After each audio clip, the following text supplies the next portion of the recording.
그 국회 찾은 오세훈 지방 분권 개헌으로 국가 대개조하자 여 지도부 총출동했다 이거예요. 저는 이게 오세훈 시장이 일단은 이건 서울시장 죽을 때까지 하시려고 하나? 서울시장 입장에서 서울시장마저도 권한을 안 주는 중앙집권국가 싫어요. 뭐 이런 거. 아니 지방자치단체장 입장에서는 이런 얘기를 할 수 있다고 쳐요. 그런데 지금 대선 주자 아닌가요? 대통령 선거 나오겠다는 대선 주자이신 것 같은데 그런 분이 이런 발언을 한다. 그래서 저는 약간 좀 경악?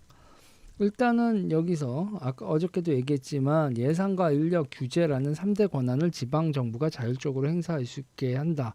그래 여기까지도 예산과 인력 규제 그래 여기까지도 오케이. 그런데 지자체의 입법 행정은 물론 예산의 세입 세출 권한까지 이양하는 과감한 지방 분권이 필요하다. 그럼 대통령은 뭐 하나? 외교 안보 국방만 하고 내치는 지방에 위임한다. 아 이거는요 대통령제를 하지 말자는 거고 그래서 연방 정부 없는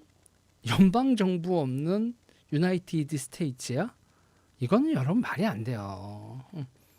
이거는 진짜 말이 안 되는 얘기를. 그래서 저는 한 방에 오세훈 이 말을 하고 나서 모르겠어요. 딴 사람들은 어떨지 모르겠지만 저는 이 사람이 지금 48명의 국회의원 국민의힘 국회의원 지지를 받으면서 참석을 했고 뭐 참석을 지지라고 해석하는 건 좀 그런가요?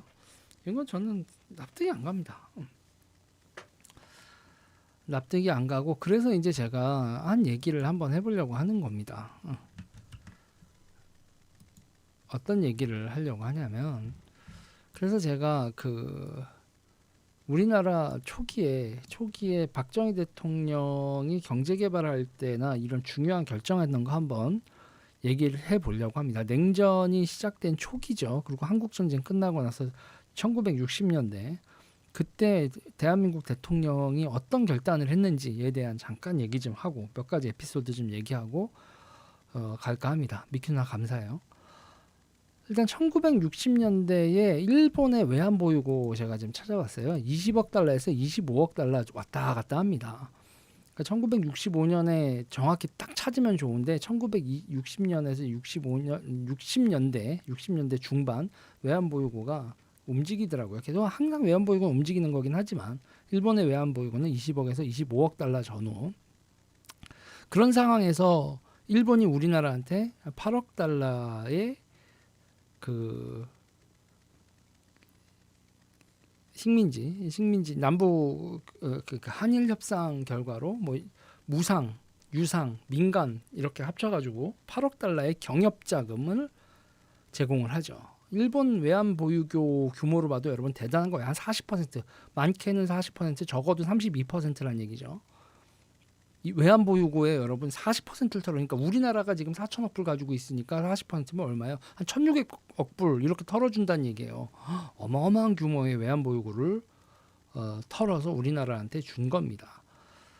근데 여러분 이게 그 당시에 내가 봤어요. 이게 어느 정도로 큰 돈이었냐. 그래서 1959년에 그 근처죠. 6년 차이니까 토요타 있죠. 토요타 자동차 회사에서 가장 큰 공장을 세워요. 토모마치 공장이라는 걸 세운다는 게 발견이 되더라고요. 그 공장 투자액이 23억 엔이었고 당시 환율이 360엔, 달러당 360원 정도니까 환산하면 6,400만 달러. 6,400만 달러 정도면 자동차 공장을 큰 거를 세울 수 있는 돈이었는데 우리나라한테 8억 달러를 일본이 경협 자금으로 제공을 한 겁니다. 대한민국은 이 돈을 제철소 만드는 데 쓰죠. 근데 원래는 제철소로 만드는 게 아니었는데 그때 이제 제철소 만들려고 그 해외에서 원조 자금을 받으려고 했는데 그게 거절당해. 한국이 무슨 제철소를 만드냐. 니네 그거 경제성 없다라고 까여가지고요. 박태준 회장이 그렇다면 일본의 경협 자금을 용도 변경을 하자. 그래서 일본에 가서 자기의 인맥 총동원해서 그 경협 자금을 이 제철소 만드는데 돌리죠. 그래서 이제 대일 청구권 자금 중에서 아까 말한 8억 달러 중에서 5,380만 달러 일본 수출입은행 대일 청구권 자금에서 5,080만 달러 일본 수출입은행에서 1,250만 달러 경제협력기금에서 1,640만 달러 그리고 상업차관 2,858만 달러 이거를 끌어들이고 대한민국에 있는 돈은 다 긁어가지고 그래서 포항제철을 만들게 됩니다. 그래서 여기서 이 과정에서 한번 제가 뭐 생각을 해볼 게 있어요. 개개인의 청구권, 징용 갔다 온 분들의 그 청구권을 전부 뒤로 미루고 다 줘야 되는 돈이잖아요. 나라에서 일본한테 받았지만 개개인들의 징용 갔다 오신 분들 월급 못 받은 거, 배상 받은 거 개인들한테 돌려줘야 될 돈이라고 그런 성격도 있는 돈인데 그걸 일단 안 뒤로 미루고 개개인에게 돈 주는 걸 뒤로 미루고 국가가 제철소 플러스 몇 개에 올인을 하죠. 결과는 대성공이었고요. 제철소 만들고요. 제철소, 시멘트, 비료화학. 비료가 있어야 농산물 생산량이 늘어나니까 비료 공장 그리고 소양강댐 이 네 개가 대일 청구권 자금으로 나라가 올인을 한 네 개입니다. 그리고 여러분 전기, 철강, 시멘트 이 세 개가 돌아가면 여러분 뭐가 되죠? 그러니까 소양강댐은 전기 생산하려고 한 거예요. 전기, 철강, 시멘트 세 개가 답이 나오면 여러분 건설업이 되죠. 건설업. 철근 콘크리트가 나오는 거 아닙니까? 시멘트 플러스 철강하면 뭐예요, 여러분? 철근 콘크리트죠. 그게 대한민국의 근간이 됐죠. 그리고 콘크리트 만들기 시작하면 고속도로도 만들 수 있죠. 그리고 철근 콘크리트로면 건물도 빌딩도 만들 수 있죠. 그리고 이거를 대한민국 기업가 정주영 회장 같은 기업가와 노동자들이 만나서 세계로 뻗어나가서 외화벌이를 하고 그게 석유 파동 때 그거를 그 위기를 극복할 수 있는 대한민국의 기적이 되죠. 기적. 그래서 우리의 한강의 기적 같은 경제 발전의 시작이 일본의 청구권 자금으로 받아온 8억 달러를 전기, 철강, 시멘트 그리고 비료화학에 쏟아부은 결과다. 그리고 우리나라 이 제철소 같은 경우에 또 재밌는 게 여러분 역진 전략이라고요. 백워드 방식이라고 하는데 여러분 종합제철소 그러잖아요. 이 종합제철소 그런 거 저도 오늘 밤에 막 찾다가 야 내가 진짜 무식한 게 많구나 이런 생각을 했어요. 종합제철소 그러면 당연히 종합제철소 이렇게만 했지 왜 종합제철소에 있는지를 몰랐어요. 그런데 보니까는 이 종합제철소는 쇳물 뽑아내고요. 그 다음에 강철 만들고 그걸 압연하고 그리고 열연. 그러니까 압연은 금속 가공을 하는 거, 열연은 금속 성형을 하는 거라고 하더라고요. 그래서 이렇게 쇳물 만들고 그걸 강철로 만들어서 무슨 이렇게 철강이죠. 철강 판으로 만들든지 아니면 뭐 성형해서 뭐 H빔 같은 거 만들든지 이런 거까지 이렇게 쭉 나오더라고요. 그래서 이게 모든 걸 다 하면 이거를 종합제철소라고 한답니다. 근데 우리나라가 이 종합제철소를 만들기에는 자금이 너무 부족한 거예요. 자금이 너무 부족을 한데 그런데 이 부족한 상황에서 이걸 해내요. 해내기 위해서 어떻게 하냐면 이걸 백워드 방식이라고 했다고 그래요. 그러니까 뭐냐면은 역진 설계랑 그러니까 아니 당연히 쇳물 만들고 강철 만들고 압연하고 열연해야 되는데 우린 열연부터 만들었답니다. 열연부터 시작해서 그럼 앞에 거 없는데 열연을 어떻게 앞에 것들을 수입을 해서 열연을 하면 완성품이 만들어지잖아요. 그렇게 해서 중간재를 사와서 열연 공장으로 완성품을 수출해서 그 수출해서 번 돈으로 나머지 거를 만드는 백워드 방식을 했다는 거예요. 기발한 방식이죠.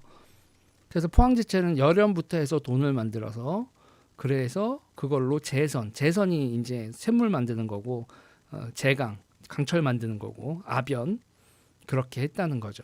되게 이제 독특한 방식으로 그래서 포워드 방식이 아니라 백워드로 했다는 거예요. 그래서 우리나라는 포항제철은 72년 7월에 중후판 공장을 만들고 그 다음에 10월에 열연 공장을 만들고 마지막에 73년 6월 9일에 용광로에서 쇳물이 뽑아져 나와요. 그래서 백워드 방식으로 해서 종합제철소가 만들어졌다. 후진국에서 종합제철소가 완성되는 건요. 역사적 대사건이라고 합니다. 역사적 대사건.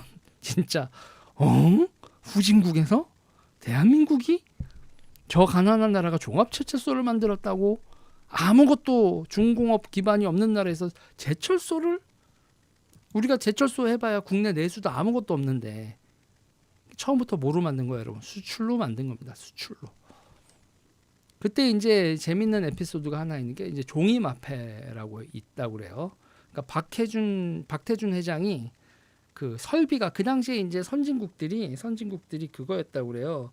더 이상 철강 그때 이제 내구재들의 소비 연한이 길었던 시기라. 그러니까 전쟁이 끝나고 나서 여러분 지금이야 냉장고 우리가 후딱후딱 바꾸고 자동차도 뭐 하다가 바꾸잖아요. 그런데 이 내구재들이 세탁기, 뭐 냉장고 그리고 뭐 자동차 이런 것들 여러분 10년씩 쓴 거. 지금 여러분 제일 짧게 바꾸는 거 이제 내구재 중에서 아니 이거 10년 써도 되잖아. 10년 써도 되는데 지금 빨리빨리 바꾸죠. 그런데 그 당시에는 이 내구재들의 사용 연한이나 이런 게 회전이 떨어져 가지고 제철소들이 이 수요가 폭발하지 않던 지금처럼 수요가 폭발하지 않던 때예요. 자동차도 오래 타고 그래서 제철소들 설비를 증가를 안 하는 상태여서 그러니까 어떻게 되겠어요? 제철소들 설비를 납품하는 회사들은 경쟁이 붙은 거예요. 종합 제철소를 한국이 만든다니까 그래서 너나 없이 야 우리 거 사갖고 우리 거 사갈까 그러는 상황이라 박태준 회장이 가성비 높게 설비를 구할 수 있었던 상황이라고 그래요. 그러면 여러분 설비 업체 입장에서는 어떻게 하겠습니까? 로비하겠죠. 후진국의 부패한 수진국에서 여러분 정치인한테 로비를 할 수 있지 않습니까? 그래서 눈탱이 치는 거죠. 그때 박태준 회장한테 정치인들이 업체를 끌고 와가지고 이 설비 구매하라고 종용했다는 거예요. 당연히 리베이트가 들어가는 거죠. 정치자금 리베이트 받고. 그러니까 박태준 회장은 1억 되면은 가성비 높은 설비가 못 들어오면 포항제철은 망한다. 그래서 가장 성능 좋고 알짜배기 설비를 해야 되기 위해서는 정치인들의 청탁을 거부를 하고 간섭을 거부해야 되는 상황이어서 박정희 대통령한테 이런 상황 얘기하고 모든 거에 대해서 이거에 대해서 설비를 도입하는 거에 대해서 나한테 위임장을 써달라. 그래서 박정희 대통령이 친필 사인을 해서 줬다는 거예요. 그래서 정치인들이 가가지고 설비업체 그거 박 회장, 박 사장 그거는 그걸 써야지. 그러니까 그때마다 박정희 대통령 종이 앞에 딱 주고 제가 알아서 합니다. 찾아오지 마세요. 이렇게 되는 거죠. 그래서 찾아오는 정치인들을 물리치는 마패였다고 해서 그걸 종이 마패였다고 한다고 합니다. 키웨스트 김영규님, 그래 LM님 감사합니다. 그래서 이제 제가 여기에서 결국은 우리가 이렇게 성공을 했잖아요. 그래서 제가 물어보고 싶은 게 있어요. 물어보고 싶은 게 뭐냐면 첫 번째, 대한민국 대통령제는 여기까지만 이 일화에서만 봐도 그리고 그 이후에 있었던 수많은 얘기들이 있지만 대한민국 대통령제는 실패했어요. 지금 대한민국이 이 정도로 발전하는 거 2024년 현재까지요. 대한민국의 그 강력한 리더십들이 우리를 실패로 이끌었습니까? 이거 독재라고 막 자꾸들 얘기하는데 그럼 또 하나 묻고 싶은 게 있어요. 대한민국의 대일 외교가 실패했어요? 그리고 진짜 박정희 대통령이 징용 노동자들의 고열을 빨아서 정경유착한 겁니까 이게? 그리고 제가 다시 보세요. 이 과정에서 봐야 될 게 있어요. 지금 2024년에 지자체를 하겠다는 이 상황에서 제가 이 에피소드를 얘기하는 건요. 자, 이 얘기 때문입니다. 첫 번째, 박정희 대통령하고 박태준 회장이 포항제철 만든 이 과정에서요. 자본 집중이 있어요. 국가가 적극 개입해서 대규모 자본을 그 가난한 나라에서 일본한테 받은 경협 자금을 올빵을 때려가지고 자본 집중을 해서 선진국에서도 투자 자본, 금융이 크게 동원돼야 되는 제철소를 만든 거예요. 자본을 집중하기 위해서 국가가 적극 개입하는 시스템, 이걸 자꾸 국가 독점 자본주의라고 하고 독점적 수탈 체계라고 좌파들이 비판하는데 그래서 우리가 제철소 만들어서 우리가 수탈당했어요, 여러분. 그래서 그거 만들어 가지고 우리가 눈탱이 맞았어요. 포항제철에서 만드는 철강 제품 미국이 오랫동안 아주 잘 사주지 않았어요? 요새 수입 규제 한다고 난리지만 우리가 애시당초 국내 내수 시장에 철강 내수 시장이 아예 없었던 나라 아닙니까? 아파트를 줘요, 빌딩을 줘요. 국내 철강 소유, 그러니까 맨 처음에 다들 미쳤다고 했다고요. 철강 소비가 없는 나라에서 철강을 왜 뽑냐? 조선소도 없고 자동차 공장도 없고 냉장고 공장도 없고 모두 없는데 그 나라에서 쇠만 뽑아서 뭐 하는데? 쇠 뽑아서 수출할 거야. 우리나라에서 수요가 없으면 수출할 거야. 그렇게 해서 번 돈으로 나머지 산업들을 만들 거야. 그게 가능했던 게 미 패권하에 1960년대고 우리는 그 방법을 썼죠. 우리가 철도도 만들고 뭐 기관차를 만드는 것도 아니고 뭐 또 쇠를 가지고 만들 줄 아는 게 아무것도 없는 나라에서 일단 쇠부터 만들고 본 거예요, 여러분. 그런데 그게 우리를 망하게 했어요. 국가 독점 자본주의고 국가 수탈 체계고 그게 정경유착이에요. 그래서 일본한테 받은 돈을 징용자들에게 다 나눠줬으면, 그래서 그 좌파식으로다가 다 나눠줘가지고 여러분 협동조합이에요 하고 하면은 그 협동조합에 금융협동조합으로 그 돈이 다시 다 모여가지고, 내지는 뭐 주식회사 만들고 그래가지고 그 금융으로 돈이 다시 들어와서 대한민국이 투자금융으로 포항제철하고 시멘트하고 소양강댐하고 화학비료 공장 만들 수 있었겠어요? 꿈 같은 얘기지, 말 같지도 않은 얘기죠, 여러분. 지금도 여러분 우리나라 투자금융 발달해요? 제가 요새 그래요. 귀신 들린 리딩방이라고. 다들 눈깔이 돌아가지고 그 돈 쳐바르면서 코인 리딩방, 뭐 나스닥 리딩방, 그래서 뭐 돈을 버는 경우도 있지만 온갖 사기 사건들 발생하면서 리딩방, 귀신 들린 리딩방 천지인 대한민국에서 2024년에도 투자 금융이 발달하지 않고 다들 돈 투자하는 걸 그 정도 수준에서 하는 나라에서 60년대에 모두가 함께 모여 사회주의적으로다가 현대적 제철소하고 댐을 만들 수 있었다? 말도 안 되는 얘기를 하고 있는 거죠, 여러분. 말도 안 되는 얘기를 하는 거죠. 중앙집권 대통령제가 제가 가지고 있는 건 여러분 총력전이 가능하다는 거예요. 총력전, 자본, 자원, 인력 이런 걸 총동원을 할 수 있다는 겁니다.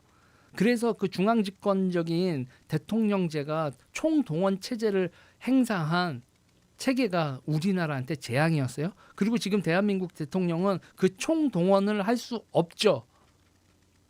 다 찢어발기느냐고. 1987년 체제는 저는 한마디로 얘기하면 찢어발기는 체제. 주동식 선생님도 이렇게 댓글을 다셨던데 저도 그렇게 생각을 합니다.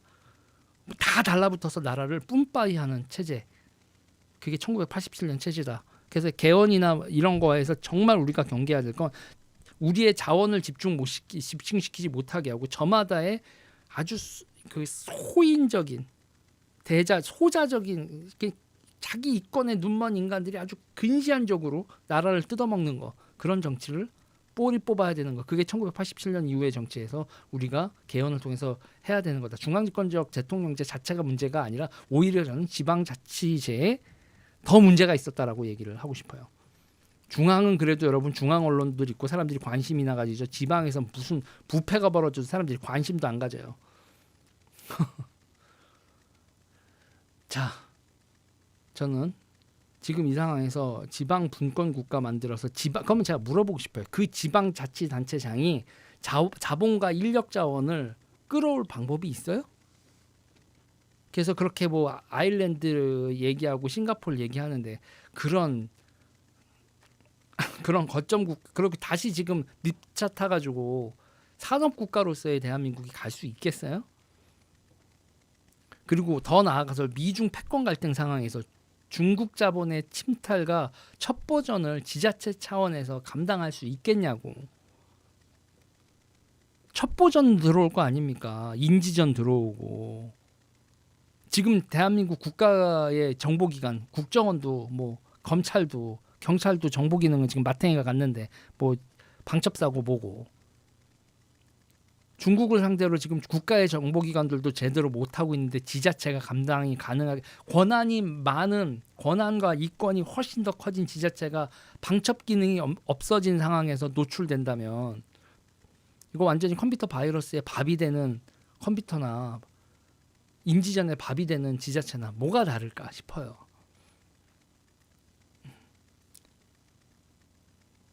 저는요, 민주화란 이름으로 지방 호족하다. 그러니까 87년 이후의 체제에 대해서는 전 지방 호족하라고 얘기를 하고, 국가의 중추적 시스템을 지들이 뜯어먹기 알맞은 형태로 리폼한다. 지방 호족들이 그 방식으로 지방 분권이 움직이고 있다. 그런데 지금 개헌을, 지방 분권 개헌 입법도 하시겠다. 대통령은 내치에서 끄고 각 지방자치단체가 내치를 할 테니 대한민국 연방 정부야 뭐야? 내치에선 손을 떼고 외교 안보 국방만 해라. 뭔 말 같지도 않은. 지금 이 나라의 기둥뿌리 뽑히는 에너지 정책만 봐도 보세요. 원자력 죽이고 태양광 풍력에 미치는 이유 왜 그럴 것 같아요? 지자체들 호족들 돈 벌기 쉬운 산업입니다. 신재생 사업이. 전기 생산 단가가 박살이 나던 국가 산업 경쟁력이 발살이 나던 한전이 적자가 200조가 넘든 이 지방 호족들은 상관이 없어요. 자기네들이 우리가 뭐 하나라도 만들어서 뜯어먹을 수 있는 신재생 에너지, 풍력하고 태양광 이거는 우리가 끼어들 수 있네. 정치 세력들, 지방 정치 세력들 주머니 채우는 거에 집중한 정책이 신재생 에너지 정책 아닙니까? 국가의 경쟁력이고 나발이고 원자력 죽이고 왜 이런 짓을 할까? 호족들한테는 이게 더 자기들이 뜯어먹기는 좋은 정책인 거예요. 그럼 의료는 어때요? 의료는요, 여러분, 제가 의사 선생님들도 뭐 의사가 모두가 다 이해관계가 똑같은 거 아니죠. 제가 이거는 좀 지적을 하려고 그래요. 지방에서 여러분 그 농협 같은 데 있죠. 농협 같은 데나 이렇게 몇몇 큰 데 있잖아요. 직장보험 같은 것도 있죠. 지금 공기업들 지방으로 내려간대. 그런데 여러분 건강검진하죠. 건강검진하면 고지혈증, 뭐 당뇨 이런 거 나오죠. 공공기관 몇 개 확보해서 건강검진 돌리잖아요. 그럼 만성질환자 쏟아져 나옵니다. 그럼 그 만성질환자들 약 먹으러 뭐 받아야 되죠? 처방전 받아야죠. 그거 공장식으로 찍어내요. 그냥 툭툭툭툭툭 공장식으로 찍어냅니다. 그거 여러분 뭐 의술이 필요할 것 같으세요? 사람 살리는 기술 필요할까요? 처방전 만성질환 처방전 쓰는데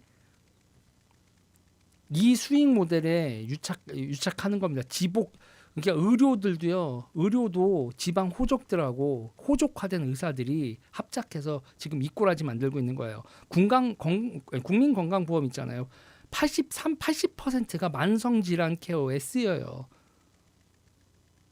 우리 감기 요번에 이제 서희원 씨 돌아가셨잖아요. 구준엽 씨 아내. 그분 큰 병원 못 갔어요. 일본에서 게이트키핑 하거든요. 감기는 자가 격리하고 스스로 자가 치료하면 될 수 있는 거니까 집에서 쉬세요. 그분이 돈이 없어서 큰 병원을 못 갔어요. 맨 처음에 저는 왜 큰 병원 안 가고 그랬냐 그랬더니 일본의 게이트키핑이었더만 의사소통이 잘 안 되고 제가 감기는 감기인데 점점 하고 죽을 것 같아요. 이 의사소통이 제대로 안 되니까 거기서 상급병원으로 안 보내주는 거예요. 일본이 여러분 평균 수명이 제일 높은데 일본은 무조건 의료 체계의 안정성.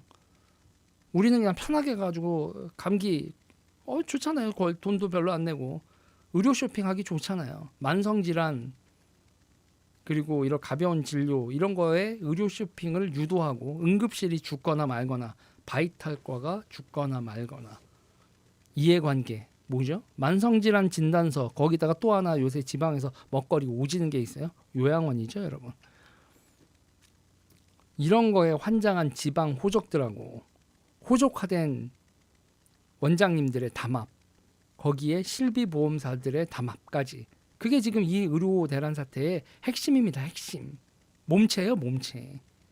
지방의대 만들겠다고 난리치는데 지방의대를 또 공공의대로 만들겠다잖아요. 의무복무 시키겠다잖아요. 지금 이 의료산업의 공공영역을요.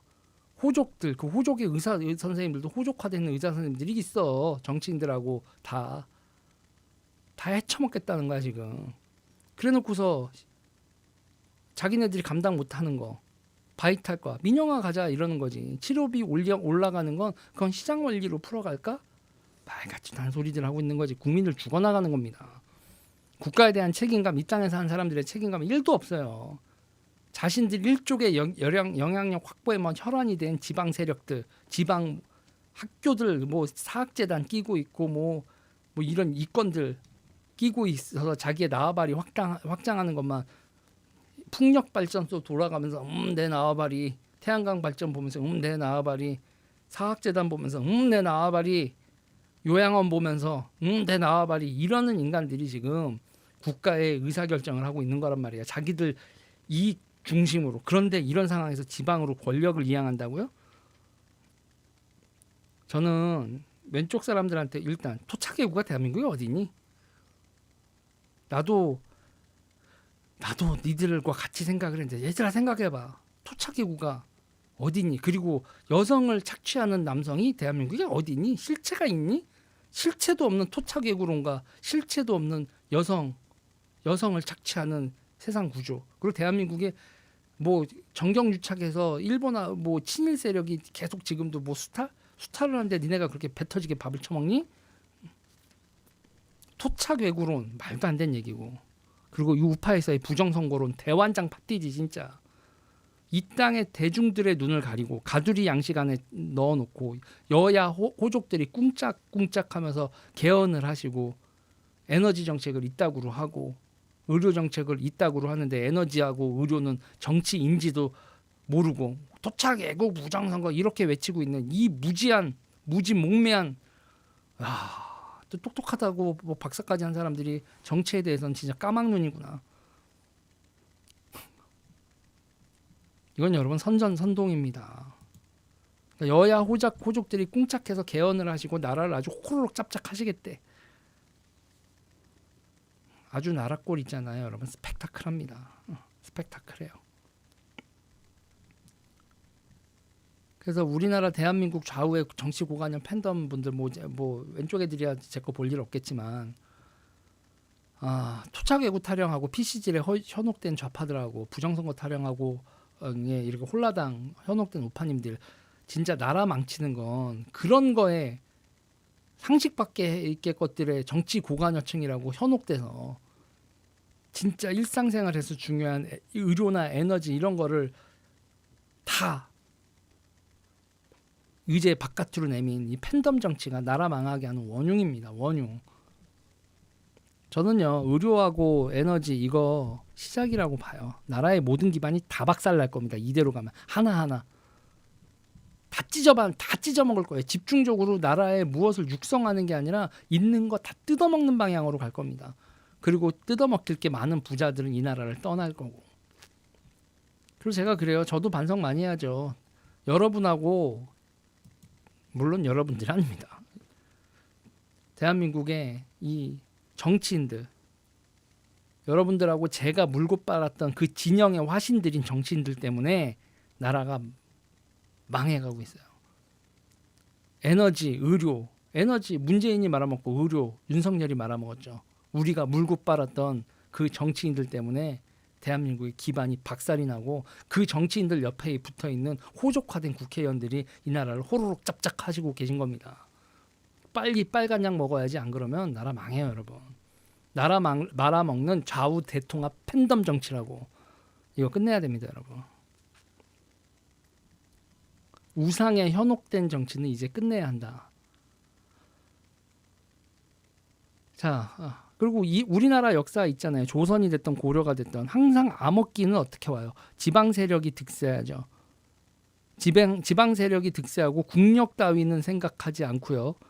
외세의 침략 따위는 생각하지도 않고 자기 동네에서의 나아바림만 찾고 영향력만 찾는 자기 동네에서 에헴하는 거 그것만 찾는 지방 세력이 득세하고 그렇게 되는 게 이 한반도 국가들의 암흑기의 특징이죠. 지금 대한민국도 그렇게 가고 있다. 지방자치도 좋고 다 좋은데 우리 꼬라지를 보고 우리가 지방자치에 역사적 연원이 있는지나 한번 보고 그런 습속 훈련 돼 있는지나 보자고요. 이건 다 같이 죽자는 거다. 좋아요. 대통령제가 문제가 있고 뭐 어쩌고 해서 내각제로 가도 뭐 지방자치제로 가는 건 좋은데 그러면 또 우리는 전부 다 또 트레이닝을 해야 돼요. 온갖 실수를 하고 뭘 해야 되는 시기가 올 겁니다. 그런데 제가 다시 말씀드리는 건 지금 미중 패권 전쟁이다. 산업전 대격변. 지금 시대가 여러분 대격변의 시대인 거 느껴지죠? 이건요. 총력전입니다. 총력전. 국가의 총 역량을 어떻게 집중을 해야 될까는 총력전 시대인 거예요. 그리고 이 산업을 지킨다, 먹거리를 지킨다, 외교, 안보 이런 상황에서 총력전이 벌어진 상황에서 지방자치와 의원내각제는 총력전을 할 수 없는 방식입니다. 그러니까 19세기 유럽의 영국이나 독일이나 이런 정도의 패권국 경쟁할 수 있는 깝칠 수 있는 그런 패권국이 그런 것도 없고 그리고 왕정이라는 그런 역사적 배경이 있는 과정에서 의원내각제가 나오는 거지 왕도 없고 뭐도 없는데 의원내각제로 가잖아요. 국가의 구심점이 없어져요. 국가 역량을 모을 수 있는 기반 자체가 붕괴한다는 겁니다.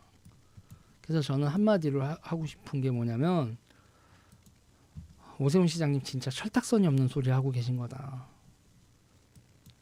제가 요새 잠이 안 오는 와중에 그냥 책이나 보고 뭐나 하고 방송 안 하는데 오늘 새벽에는 계속 자료 찾고 어쩌려고 일어나 나라 걱정을 오지게 한 간만에 오지게 한 밤이었습니다. 이러면 안 됩니다, 여러분. 총력전이에요, 총력전. 자본, 인력, 그리고 국가 역량을 총동원해야 되는 총력전 상황에서 헛소리들 하지 않았으면 좋겠다. 오세훈 시장 가능성 높은 당선 가능성 높은 후보다 이렇게 제가 얘기했었는데 와, 한 방에 오세훈은 안 되겠네라는 확신을 가지게 해주는 헛소리 잘 봤습니다. 절레절레다.